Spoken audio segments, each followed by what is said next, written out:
The phone rang at 2:17 a.m., not a text message. Not a notification. A real phone call, the kind that makes your heart drop before you even look at the screen. I was sitting at my kitchen table, half asleep, grading essays with a red pen that was running out of ink. My tiny apartment was quiet except for the hum of the refrigerator and the soft ticking of the clock on the wall. I stared at the phone. Unknown number. Everything in me said, ignore it. Put it on silent. Go to bed. But something deeper, something I couldn't explain made me pick up. Hello. There was a pause. Then a man's voice, calm, professional, to calm. Is this Claire Whitmore? My stomach twisted. Yes, I said slowly. Who is this? My name is Daniel Ross. I'm calling on behalf of Whitmore Holdings. I'm very sorry to inform you that your grandfather, Henry Whitmore, passed away tonight. The pen slipped from my fingers and hit the floor. I heard the words. I understood the words, but they didn't make sense. No, I whispered. That's not possible. I just talked to him yesterday. I'm very sorry, Miss Whitmore. He passed peacefully.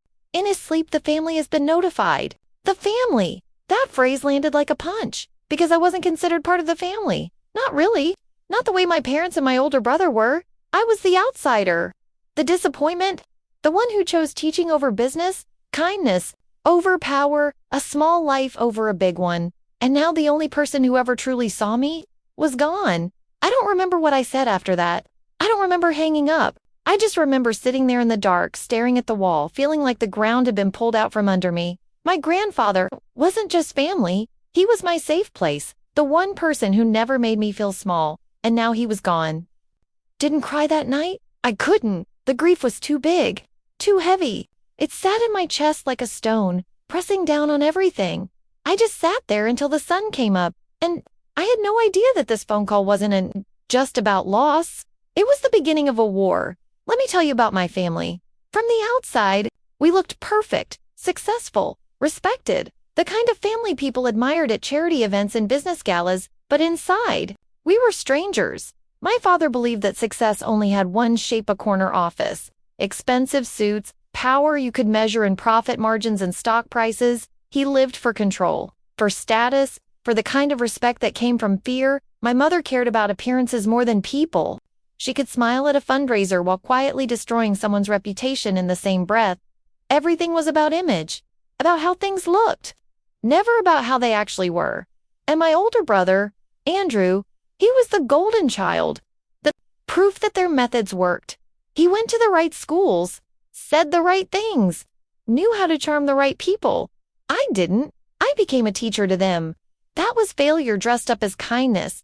They tolerated me the way people tolerate background noise, useful when it made them look generous, inconvenient when it didn't. At family dinners, I was the afterthought, the one they introduced last, the one whose career they never asked about.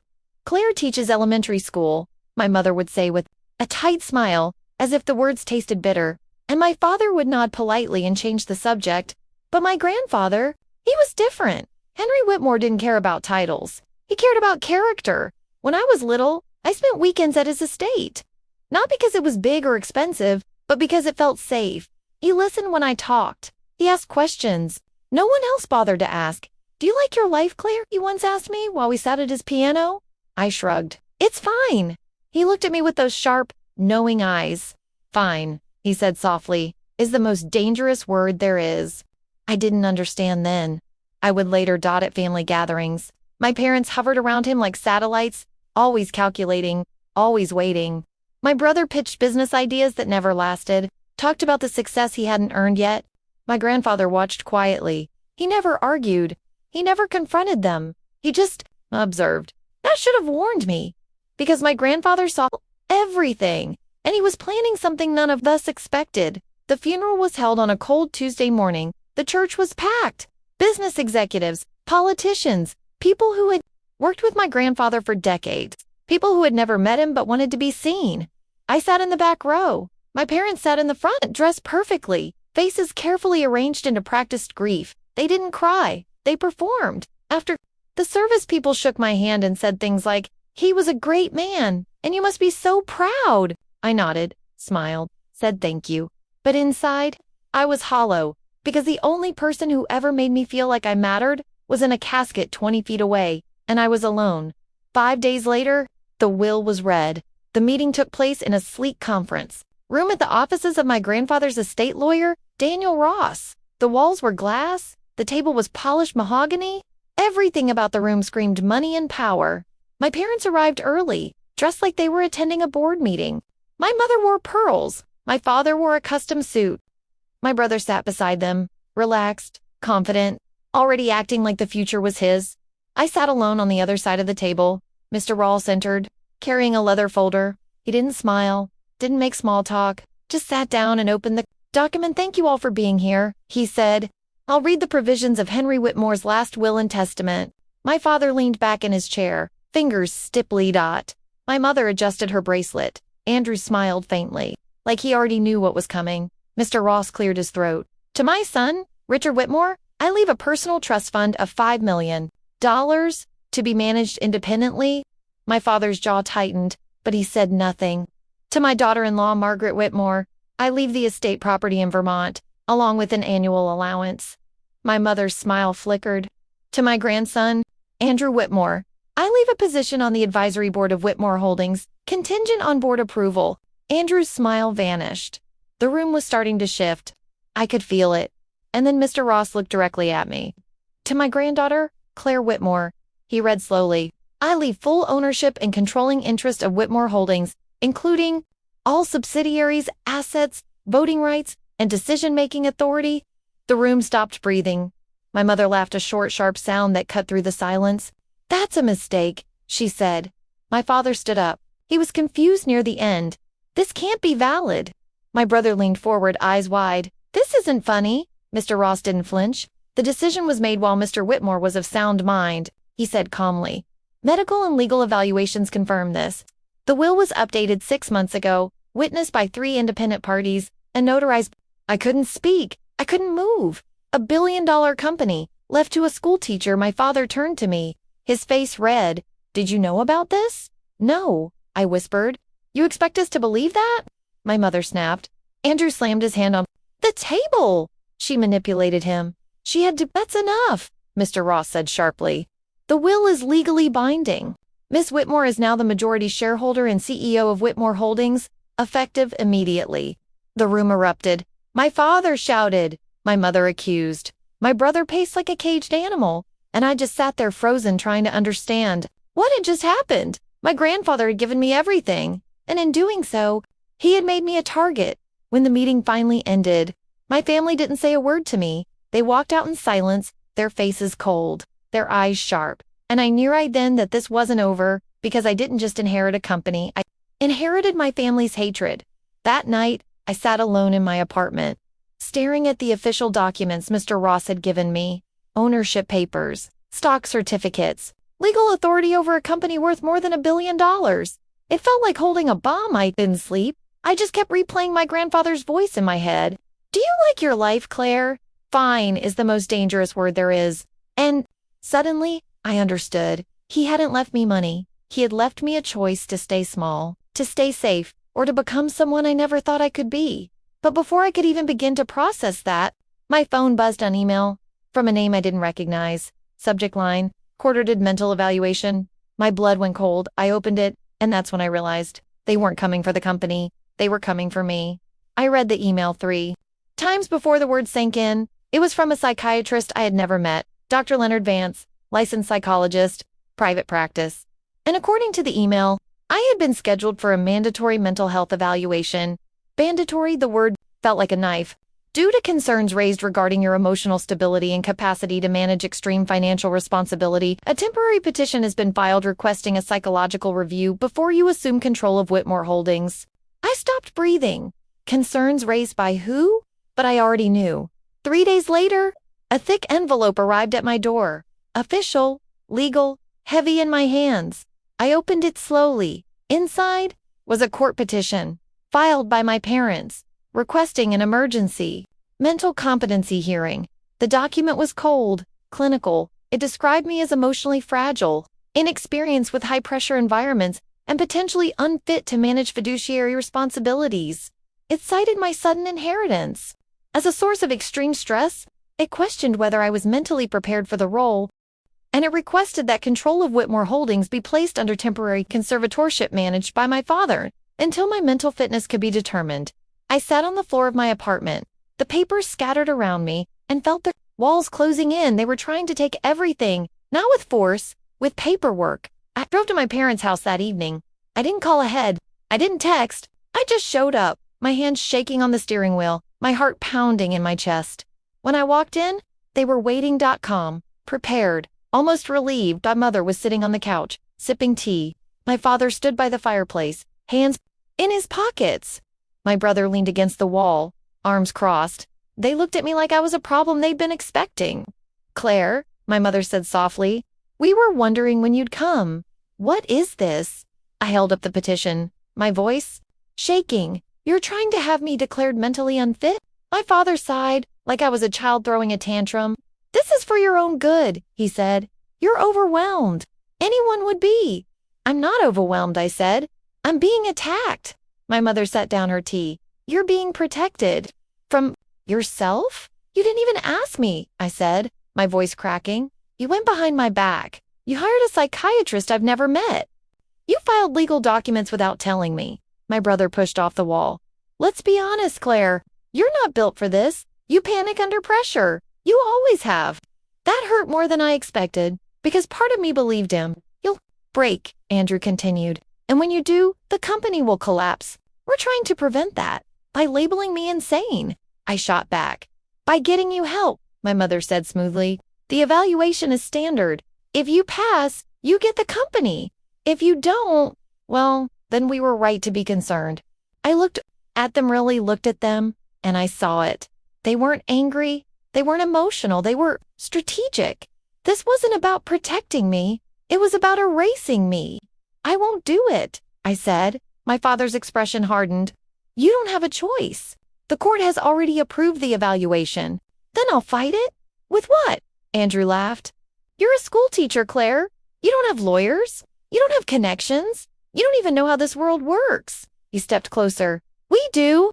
I left without another word, because I knew if I stayed, I would break. And that's exactly what they wanted. The evaluation was scheduled for the following week. A private clinic, white walls, white floors, no windows. The psychiatrist, Dr. Vance, didn't smile when I arrived. He gestured to a chair and sat across from me with a notebook. "Miss Whitmore," he said, "this is a standard evaluation. Just answer honestly." I nodded. He started with easy questions. "How have you been sleeping?" "Fine. Any significant stress recently?" "My grandfather just died." He wrote something down. "Do you feel overwhelmed by responsibility?" I hesitated. "Sometimes." "Do you struggle with self-doubt? Who doesn't?" "Have you experienced anxiety recently?" "Yes." He nodded slowly, writing everything down. And then came the question that made my stomach drop. "Do you feel betrayed by your family?" I stared at him. "Sometimes," I said quietly. He leaned back, tapping his pen against the notebook. "That kind of emotional response can cloud judgment," he said, "especially when managing complex financial decisions." That's when I realized this wasn't an evaluation. It was a performance. They weren't looking for the truth. They were building a story. When I left the clinic, my phone buzzed. A text from my mother. "Try not to say anything that makes things harder." Sat in my car and cried until my chest hurt. For the first time since the will reading, I wondered if my grandfather had made a mistake. Maybe I wasn't strong enough. Maybe they were right. Maybe I was just a school teacher who got lucky. And maybe I was about to lose everything. But then something happened. 2 nights later. Someone knocked on my door. It was almost midnight. I opened it cautiously. A tall man stood outside, gray hair, tired eyes, holding a leather folder like it was the most important thing in the world. "Claire Whitmore?" he asked. "Yes, my name is Thomas Reed. I worked with your grandfather for 30 years. He stepped inside, lowering his voice. He knew this would happen. My heart stopped. Thomas opened the folder. Inside were documents, recordings, legal affidavits. In one sealed envelope. "He asked me to give you this," Thomas said, "only if your family tried to take control by questioning your sanity." I stared at the envelope. My name was written on it in my grandfather's handwriting. Thomas met my eyes. "They're not trying to protect you," he said quietly. "They're trying to erase you." My hands trembled as I took the envelope. Inside was a USB. "Doctor," and a note. "Claire, if you're reading this, They've crossed a line I hoped they wouldn't. Don't be afraid. I left you the truth. Grandpa, that night, I didn't sleep because I finally understood. This wasn't just an inheritance. It was a test, and my grandfather had prepared me for the final move. I waited until the middle of the night to plug in the USB drive, not because I was afraid of what was on it, but because some truths need silence. The screen flickered to life, and there he was, my grandfather, sitting in his study, the one with the tall bookshelves and the cracked leather chair he refused to replace. He looked older than I remembered, thinner but his eyes were sharp. Focused? If you're watching this, he said calmly, then my family has done exactly what I feared. My chest tightened. I want to be very clear, he continued. Claire is not weak. She is not unstable. She is the strongest person I know. And she is the only one in this family who never wanted what I built. Tears spilled down my cheeks. He leaned forward. My son and daughter-in-law believe power comes from control. They think if they label you unfit, the world will believe them. He shook his head slowly. They are wrong. The video cut to another recording. Doctors, lawyers, independent. Evaluations. Proof that he had undergone repeated mental competency tests. After updating the will, proof that every decision had been deliberate, documented, witnessed. Then came another video. My grandfather, sitting at his desk signing documents. I have left instructions with people my family doesn't even know exist, he said. If they attempt to use medicine, law, or money to control you, the truth will destroy them. The final recording was the most powerful. My grandfather looked directly into the camera. Claire, he said softly, you are not what they say you are. You never were. I didn't leave you a company because I thought you wanted it. I left it too. You, because I knew you would protect it. And yourself, he smiled. Don't let them make you small. The video ended. I sat there, shaking, tears streaming down my face. For the first time since this nightmare began, I wasn't afraid. I was angry. The emergency hearing was scheduled for Friday morning. My parents arrived early, dressed perfectly. They had doctors. They had lawyers. They had polished concern painted across their faces. I had one thing they didn't. Timing. The courtroom was cold, formal. The judge, a woman in her 50s with sharp eyes, sat at the bench, reviewing documents. My father's lawyer stood first. Your Honor, he said smoothly, we are here out of genuine concern for Miss Whitmore's well-being. She has been placed under extraordinary pressure following the sudden death of her grandfather. We believe temporary oversight is necessary to protect both her and the company. The judge looked at me. Miss Whitmore, do you wish to respond? I stood slowly.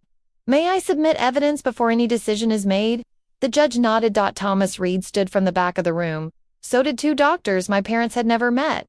So did a legal advisor whose name made the entire courtroom whisper. Then the video played. My grandfather's voice filled the room, calm, clear, unmistakable. Claire is not weak. She is not unstable. My mother went pale. My brother stared at the floor. My father sat frozen, his jaw clenched. The video continued. The evaluations, the affidavits, the proof that my grandfather had been of sound mind, that every decision had been documented, witnessed, legal, when it ended.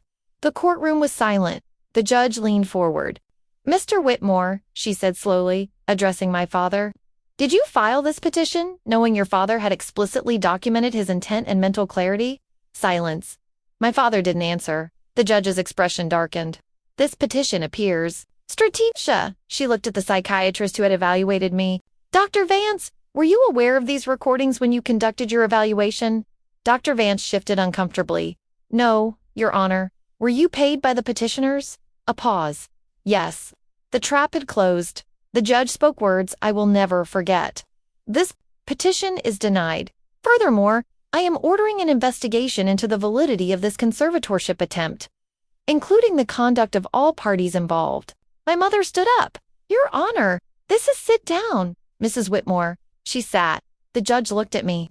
Miss Whitmore, you have full legal authority over your inheritance. This court will not interfere. I nodded, unable to speak. Outside the courtroom, cameras waited. My mother grabbed my arm as we walked out. You planned this, she hissed. No, I said quietly. Grandpa did. My brother stepped in front of me, his face red. You think you've won? You'll break under this pressure. You always do. I met his eyes. I already survived you. He flinched, and for the first time in my life I saw fear in his face. Later that day, The petition was officially denied, not dismissed, denied.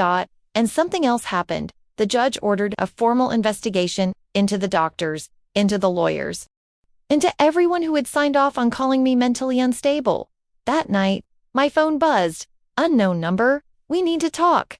I didn't reply because I finally understood the lesson. My grandfather had tried to teach me all along. Power doesn't come from money, it comes from truth and knowing when to reveal it. 3 days later, an article appeared online. Billion-dollar heir targeted by family conservatorship plot and buried at the bottom. A single line. Federal authorities are now reviewing the case. I smiled for the first time in weeks because now they weren't fighting me anymore. They were fighting the consequences. I woke up to my phone vibrating nonstop messages, missed calls, news alerts. My name was everywhere, not as a teacher, not as someone's daughter, but as the billionaire heir who fought back.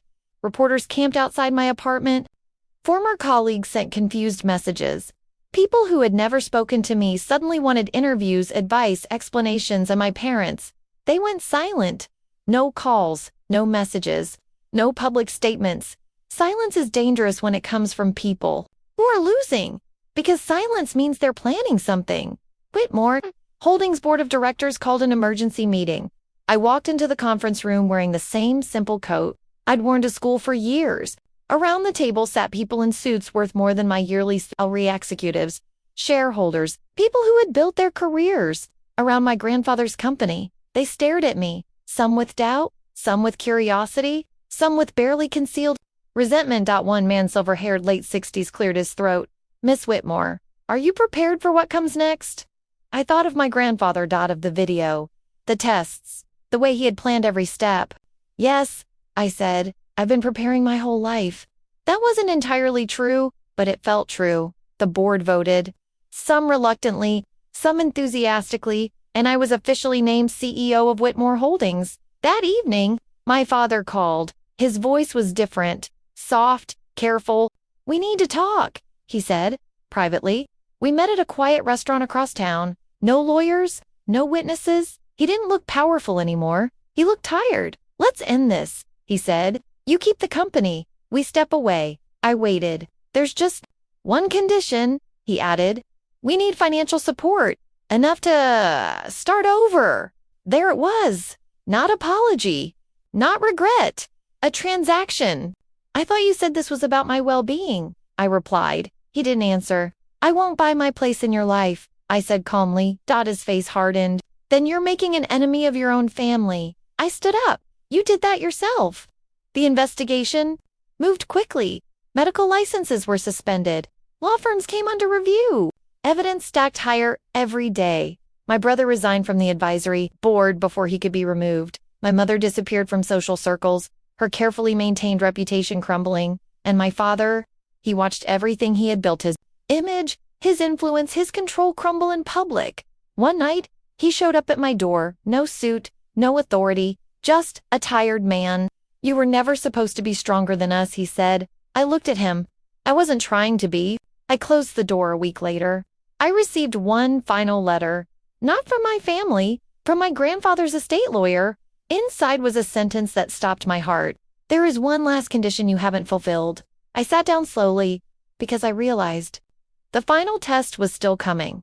I opened the letter with careful hands, not because I was afraid, but because I had learned that my grandfather never did anything without purpose. The words were short, direct, in his style. Before you fully assume control of Whitmore Holdings, you must fulfill one final condition. My heart tightened. The letter continued. You must sit in my chair and make a decision that costs you something. I stared at the page. Cost me something. That night, I drove to my grandfather's office, not the corporate headquarters, the smaller building, the original one. The place where Whitmore Holdings began 50 years ago. His chair was still there. Worn leather, familiar creases. I sat down slowly, feeling the weight of it press into my spine. A folder waited on the desk. Inside were documents I hadn't seen before. They weren't about money. They were about people, employees nearing retirement, families relying on company-funded health care, entire communities built around factories my grandfather had refused to shut down. Even when profits dipped, at the bottom of the folder was a handwritten note. Many will tell you to cut what doesn't profit you. Decide who you are. I understood then. This wasn't a business test. It was a character test. The board expected layoffs. Investors expected restructuring. Everyone expected me to become something sharp, cold, efficient, because that's what the business world demands. But my grandfather didn't build this company that way, and he didn't want me to either. I spent the next week reviewing every file, every contract, every decision that had been made in the last 5 years, and I saw the pattern. My grandfather had protected people, even when it cost him, even when shareholders complained, even when the numbers said to cut and run. He had chosen humanity over profit. And now he was asking me to do the same. The board meeting was tense. I presented my plan: employee protections, ethical investments, no forced closures, long-term sustainability over short-term gains. One executive, a man who had been with the company for 20 years, leaned back in his chair. "Miss Whitmore," he said carefully, "this approach will cost us significantly." "I know," I said. "Shareholders won't like it. I know. You'll be criticized, called naive, weak." I met his eyes. "I know." He studied me for a long moment. Then he smiled. "Your grandfather would be proud." Not everyone agreed. Some executives resigned. Some investors pulled out. But others stayed. And slowly, something unexpected happened. People started paying attention. Not because we were making more money, but because we were doing something different. That night I recorded a short message. Not for the press. For myself. I could become them, I said into the camera. But I won't. For the first time, I felt free. I never heard from my parents again. Not in anger. Not an apology. Silence became the ending they chose, and that was okay, because I finally understood something my grandfather had known all along. Family isn't defined by blood. It's defined by loyalty, honesty, and the people who stand beside you when there's nothing to gain.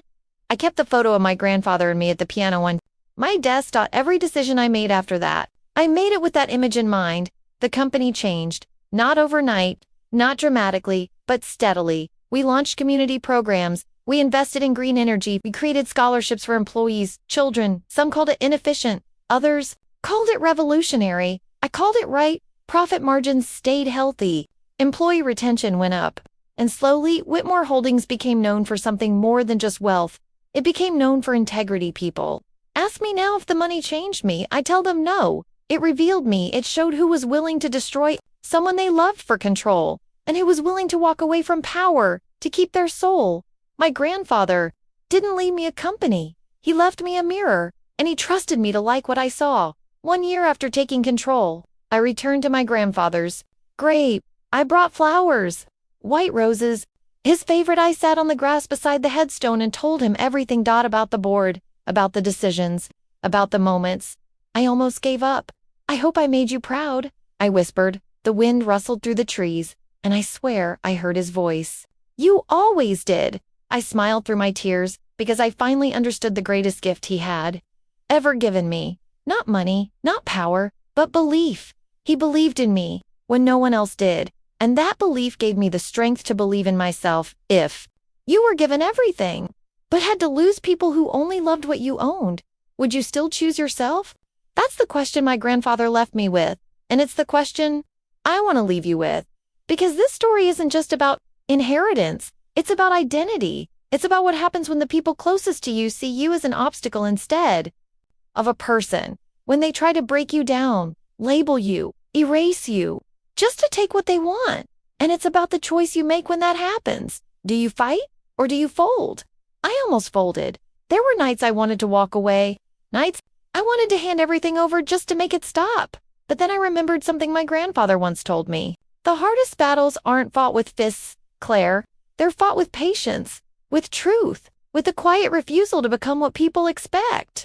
He was right. My parents wanted me to break. They wanted me to prove them right. And when I didn't, they had nothing left because their power came from control, and mine came from something they couldn't touch.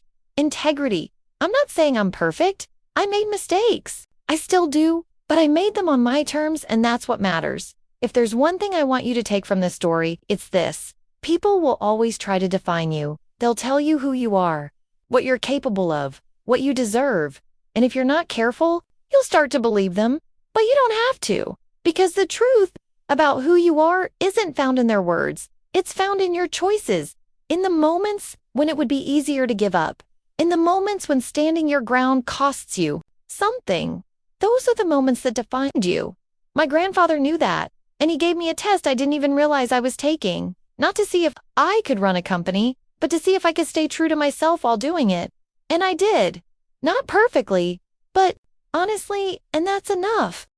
It's been 3 years since that phone call at 2:17 in the morning. 3 years since my world cracked open. And I'm not the same person I was. I'm stronger, wiser, and a little more careful about who I trust. But I'm also softer in ways I didn't expect, because surviving betrayal doesn't have to make you hard. It can make you human. Whitmore Holdings is thriving, not in the way my parents would have wanted, but in a way I'm proud of. We've expanded into renewable energy. We've created jobs. In struggling communities, we've built partnerships with organizations that prioritize people over profit. And yes, we're still making money, because doing good and doing well aren't opposites. They're partners. I still live simply. I didn't move into a mansion. I didn't buy a sports car. I didn't change my life to fit the image people expect. I kept my small apartment. I kept my routines. I kept the parts of me that felt real, because money doesn't have to change you unless you let it. I've reconnected with old friends, made new ones, built a life that feels like mine, and I've forgiven my family, not because they asked, not because they deserve it, but because holding on to anger was costing me more than it was costing them. Forgiveness doesn't mean forgetting it, means choosing peace over poison. They're still out there, living their lives, dealing with the consequences of their choices. And I'm here, living mine. Sometimes I wonder what would have happened if my grandfather had left the company to my brother, if he had followed tradition, if he had chosen the safe path. Would Andrew have protected the employees? Would he have invested in communities? Would he have cared about anything beyond profit? I don't think so. And I think my grandfather knew that. He didn't choose me because I was perfect. He chose me because I cared. And caring, in a world that often doesn't, is its own kind of power. People still ask me for advice. Young entrepreneurs, business students, people who feel stuck in their own lives. And I always tell them the same thing. Don't let fear decide for you, because fear is convincing. It tells you you're not ready, not strong enough, not smart enough. It tells you to wait, to play it safe, to let someone else take the lead. But fear is a liar, and the only way to beat it is to move forward anyway, not recklessly, but bravely, one step at a time. I think about my grandfather every day, about the lessons he taught me, about the faith he had in me, and I hope wherever he is, he knows I didn't waste it, because I didn't just inherit a company, I inherited a legacy, and I'm going to protect it, not for the money, not for the power, but for the people who depend on it, for the communities it supports, for the future it can build, and for myself, because I deserve to be proud of what I've become, and I am. Section 10, Final Reflection. 1 hour 12 minutes and 0 seconds to 1 hour 15 minutes and 0 seconds. So, here's my question for you. If you were given everything, but it meant walking away from people who only saw you as a tool, would you do it? Would you choose yourself?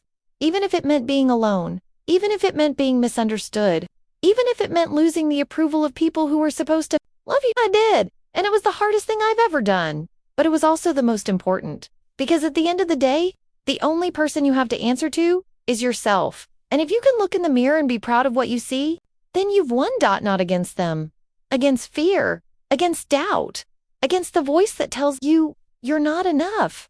You are enough right now.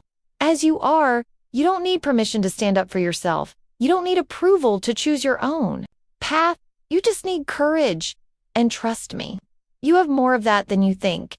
My grandfather once told me, strength isn't about never falling, Claire. It's about getting up every time you do.